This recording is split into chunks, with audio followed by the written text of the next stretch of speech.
Nagpa-X-ray ako! So, for today's video, it's me once again, your Ate Jen, inyong Ate Jen, ang vlogger.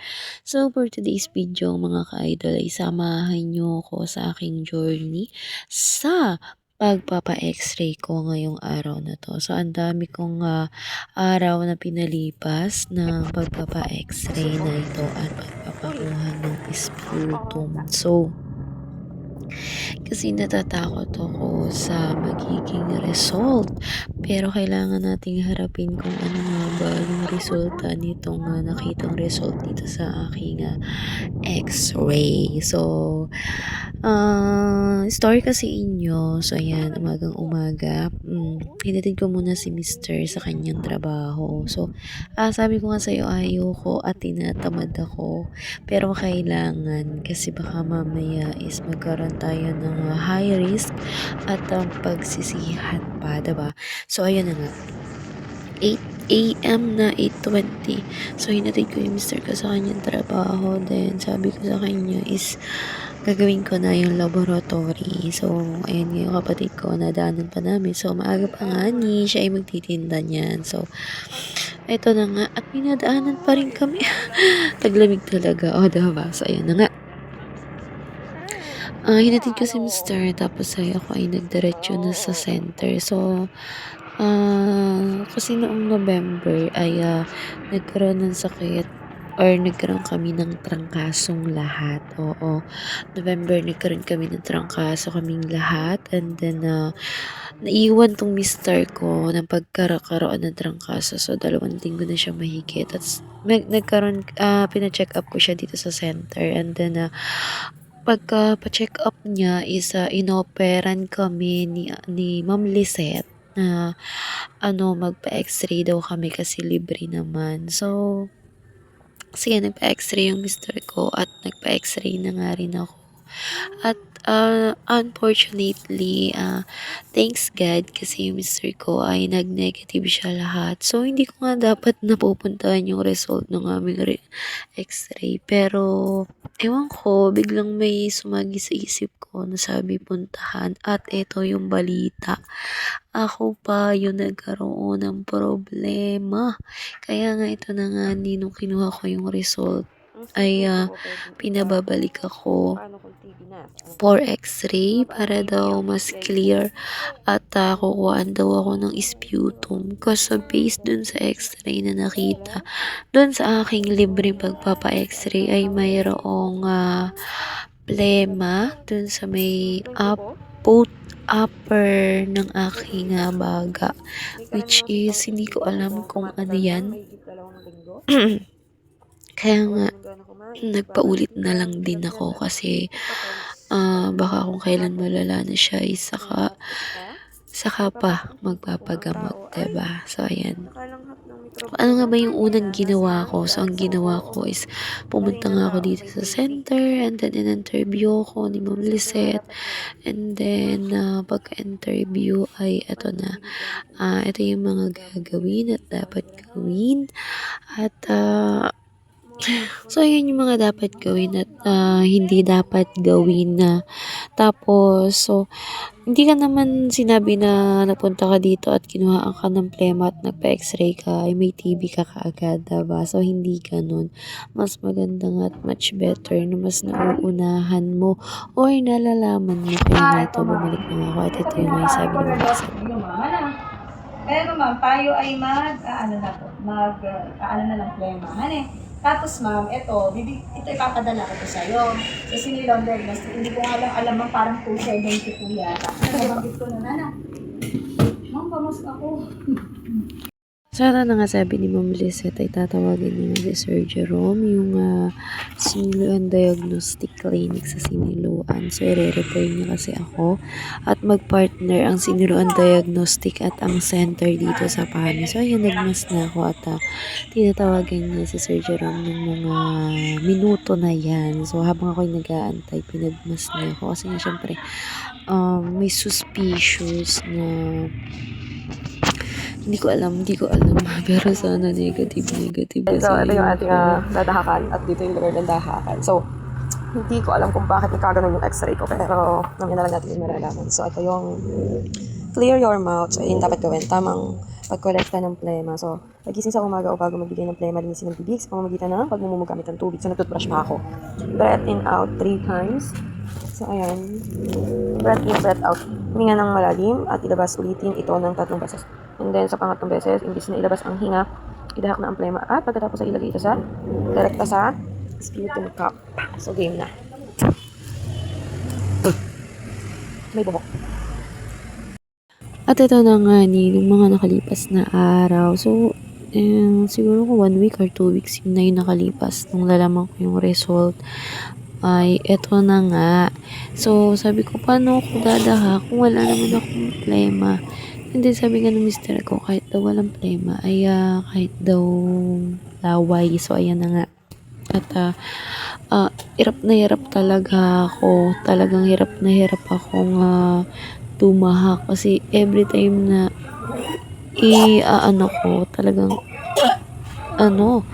yung as in, yung nalalamunan ko yan, sumusuka ako as in gusto ko nang sumuka, sukang-suka ako. Pero sana hindi ako pwedeng sumuka kasi kapag kinuhaan ng plema mga ka-idol ay bawal daw yung plema. Ayan, napasukan na nga ako. Bawal daw yung plema or yung lalagyan na yan ay malagyan ng kahit tinga, pagkain, dugo. Bawal daw kasi nakakasira daw ng machine. So, alam niyo ba na napakatagal kong kumuha ng aking abadak ba yan? So, umabot ako dyan na 6 minutes. Pinilit ko lang talaga kasi sukang-suka na talaga ako. So, sana lang talaga negative na magiging result ng aking result ng aking x-ray. So, bukas pa makukuha yung x-ray ko. At ayan na nga. Ang hirap talaga as in. Kaya ayan. Hindi ko na alam kung paano ako makakakuha ng maayos kasi meron siyang pinakang measurement. Ayan, nakita niyo na ako paano.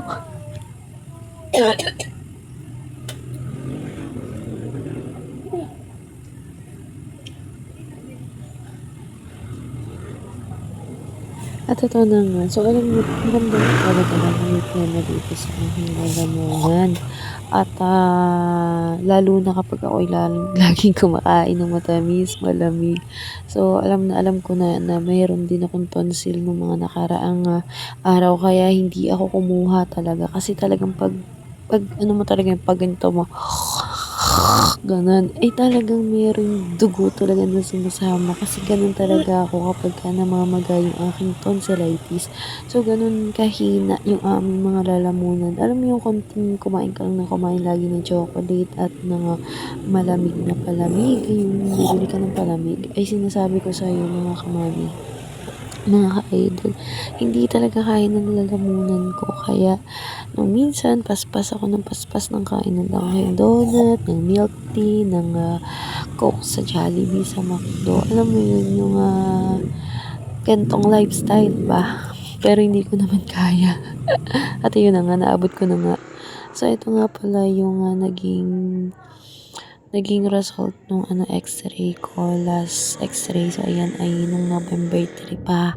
At ito yung nakalagay. Ayan yung nakalagay sa aking yung impression, apiculodotis study suggested. Tapos ito, suspicious dentitis are noted in both upper lungs. So hindi ko alam kasi nga 'di ba? Nagkaroon kami ng trangkaso.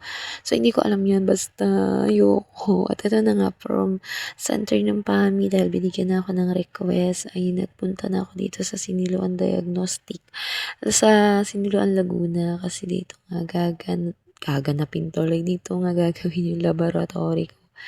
So, sana nga ay negative at tatanggapin na lang ng maluwag kung ano man yung lumabas na result. Basta ang mahalaga is naunahan. So, ito yung pinagawa ko.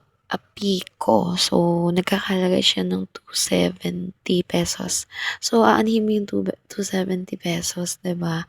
Na hindi ka naman kampante. So, alam mo nung hindi pa ako X-ray at hindi pa ako nagpapakuha ng sputum ay medyo nag-aalangan talaga ako at medyo nangangamba.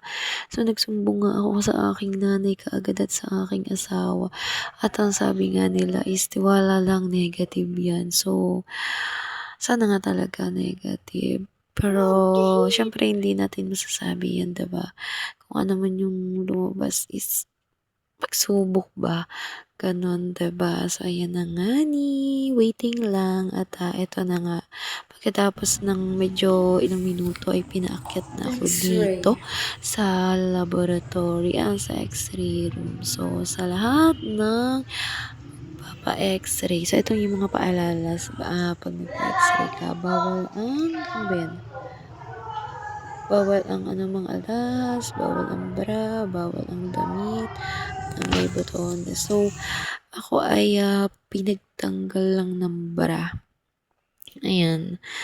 At hindi na ako pinaghubad at pinagsuot ng lab gown kasi okay na yan. Kailangan daw ay walang bra at nakataas ang buhok. So, ayan, buti na lang meron akong tapos wala na rin naman akong alahas. So, ayan. At pagkatapos ng aking x-ray ay ako ay pumunta sa simbahan ng Siniluan at nag-aliw-aliw ako. Pumunta ako sa Stella Yang, sa ano ba yan, Square 101. So, alam mo yun, yung nagtatanggal ako ng kaba sa aking bibig kasi nga, bakit nagkaganto? So, tinanong na ako nung nag-x-ray sa taas. Sabi niya kung meron daw akong history ng pagkakasakit daw sa baga. Sabi ko ay wala po.